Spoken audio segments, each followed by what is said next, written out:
শুধু এইভাবে লিখলে হবে না, এটার নিজস্ব কিছু ফরম্যাট আছে কিভাবে লিখতে হবে, HTML-টা কিভাবে লিখতে হবে সেটা একটা ফরম্যাট আছে। হ্যাঁ, নোটপ্যাডে করতেছি আমরা, নোটপ্যাডে কীভাবে করে ওটা দেখতেছি, ক্লাসের শেষে আমরা অন্য একটা সফটওয়্যার ইউজ করব, ঠিক আছে? ওইটাও নোটপ্যাডের মতোই। আচ্ছা, এটা পেজ সোর্সে যান। একটা ওয়েবসাইটে কি কি লেখা হয়েছে, একটা ওয়েবসাইটে কি কি লেখা হয়েছে সেটা দেখার মাধ্যম, পেজের মধ্যে ক্লিক করলেন, ওইটার ভিউ পেজ সোর্সে ক্লিক করলেন, এখানে এতটুকু আমার লেখা হয়েছে, এর বেশি তো লেখি নাই, নোটপ্যাডে লিখছি। হ্যাঁ হ্যাঁ হ্যাঁ, কন্ট্রোল ইউ দিলে আসে। আমরা পেজ সোর্সে গেলাম, দেখেন ইনস্টিটিউট ডট সফটওয়্যারটিতে এইগুলো লেখা ছিল, এরকম আমাদের পেজে কি কি লেখা হয়েছে এটা দেখলাম। আপনার ওয়েবসাইটের পেজে, হ্যাঁ মানে কি কি ট্যাগ ইউজ করা হয়েছে ওইটা,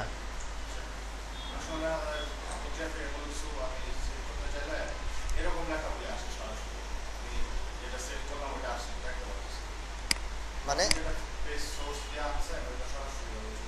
হ্যাঁ ওইটাও অনেকটাতে লিঙ্ক করানো ওইভাবে, ওইটাতে ইজিলি আপনি সেভ করতে পারেন না অনেক সময়, এটা স্বাভাবিক, ঠিক আছে? আর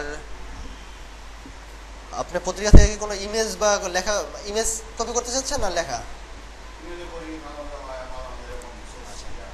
ইমেজ কপি করার জন্য অনেক পত্রিকাতে আছে এভাবে অপশনে যাওয়া যায় না, রাইট ক্লিক করা যায় না, ওরা কি করে ওই কপি করার অপশনটাই বন্ধ করে রাখে, ঠিক আছে? তখন এখানে যে আইকনটা আছে এটাতে ক্লিক করেন, ক্লিক করার পরে মোর অপশন, মিডিয়া, এই পেজের মধ্যে যতগুলো ইমেজ অ্যাড করা হয়েছে সবগুলো ইমেজ এখানে শো করবে, মিডিয়াতে গেলে ইমেজগুলো এখান থেকে সেভ করতে পারবেন,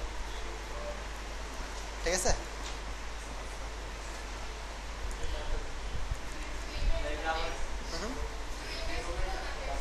না, এটা হচ্ছে ইমেজগুলো, এভাবে হচ্ছে ইমেজগুলো। আর যদি লেখাগুলো কপি করতে চান, এখানে অ্যাডনের মধ্যে রাইট ক্লিক নামে একটা অ্যাডন আছে, মানে যে আপনি যখন অ্যাডনে ক্লিক করবেন,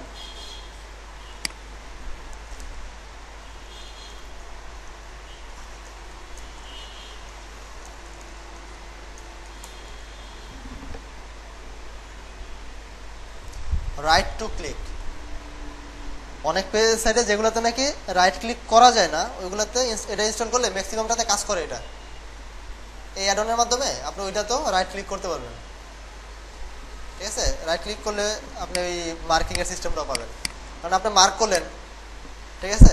তখন কপি করতে পারবেন, মার্কও করতে পারবেন, ঠিক আছে? অ্যাডনগুলো হচ্ছে আপনার ব্রাউজারকে আরও ভালোভাবে কাজ করানোর জন্য। আপনারা অ্যান্ড্রয়েড সফটওয়্যার মানে মোবাইল অনেকে ইউজ করেন, অ্যান্ড্রয়েড মোবাইল, তাই না? নর্মালি কিন্তু ওইটাতে কিছুই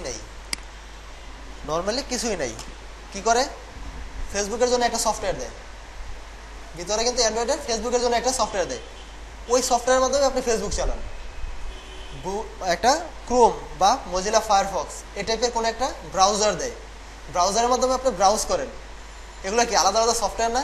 ওটা হচ্ছে অ্যান্ড্রয়েডের অ্যাডন, অ্যান্ড্রয়েডের বিভিন্ন সফটওয়্যার, ঠিক আছে? এটা ফায়ারফক্সের এটা ফায়ারফক্সের ভিতরের সফটওয়্যার, যেহেতু ফায়ারফক্স নিজে একটা সফটওয়্যার, এটার ভিতরে গুলো অ্যাডন বলে, ঠিক আছে?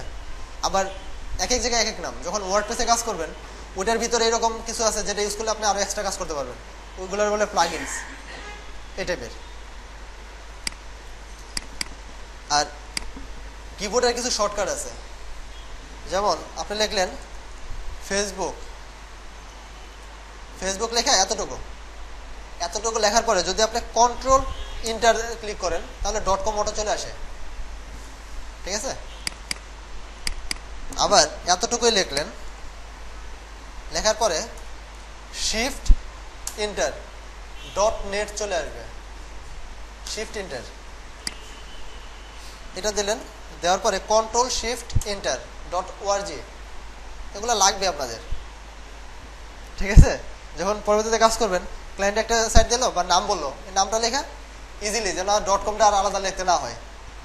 ইন্টারে কিন্তু মানে লেখার সময় দুইটা বিষয় খুব বেশি পারা যায়, একটা হচ্ছে স্পেস চাপা আর একটা হচ্ছে এন্টার চাপা। বাকিগুলো লিখতে একটু দেরি হলেও ওই দুটা করতে দেরি হয় না, ঠিক আছে? এই কারণে কন্ট্রোল এন্টার শেষ। হ্যাঁ,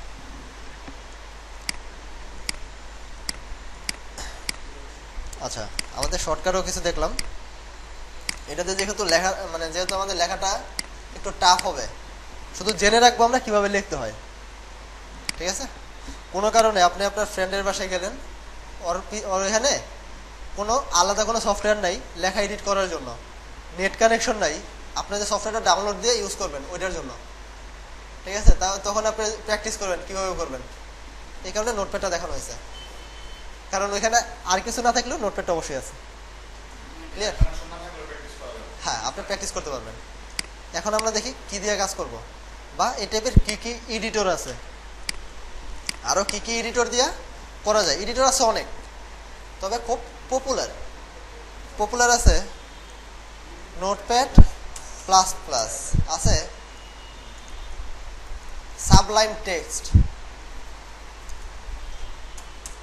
তারপরে আছে dream web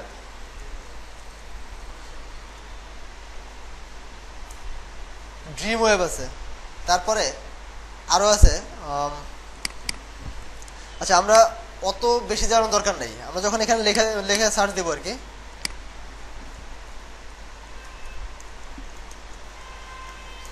web page editor,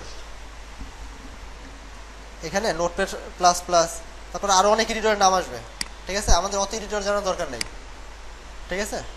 আমাদের পপুলার আছে notepad plus plus, Sublime text, dream web, ঠিক আছে? ড্রিম ওয়েব অনেক বড় একটা সফটওয়্যার, মোটামুটি ওটা ফাইল সিস্টেম অনেক বড়। ইনস্টল করলেন ওটা ওপেন হতে একটু সময় লাগে, 30 সেকেন্ড, বা অনেক সময় পিসিতে একটু প্রবলেম থাকলে 1 মিনিটের মতো লেগে যায়, একটু সময় লাগে, খুব ভারী একটা সফটওয়্যার। আপনার ড্রিম ওয়েবটা একটু প্রিমিয়াম টাইপের, মানে প্রিমিয়াম সফটওয়্যার। আপনি কোনো কারণে এটা ক্র্যাক ভার্সন নামাইছেন, পেন ড্রাইভ নিয়ে যান নাই ফ্রেন্ডের বাসায়, এটা কী করবেন, প্রিমিয়ামটা আপনার ইয়াতে যদি নেটের মধ্যে কোনো জায়গায় আপলোড থাকে তাহলে ডাউনলোড দিয়ে ইউজ করবেন, নেট নেই ইউজ করার সমস্যা, তাই না? আচ্ছা, আমরা প্রিমিয়ামে না গেলাম, প্রিমিয়ামে যাওয়ার দরকার নেই। নোটপ্যাড ড্রিম ওয়েব দিয়ে করলে আপনার কাজটা ইজিলি হয়তো বা করতে পারবেন, বাট কোনটার মাধ্যমে কী কাজ হইতেছে ওইটা বুঝতে প্রবলেম হইব। আমার অনেক স্টুডেন্ট আছে যারা আগে থেকে এই টুকটাক এডিটের কাজ জানতো, ঠিক আছে, বাট ওরা ড্রিম ওয়েবার দিয়ে করতো।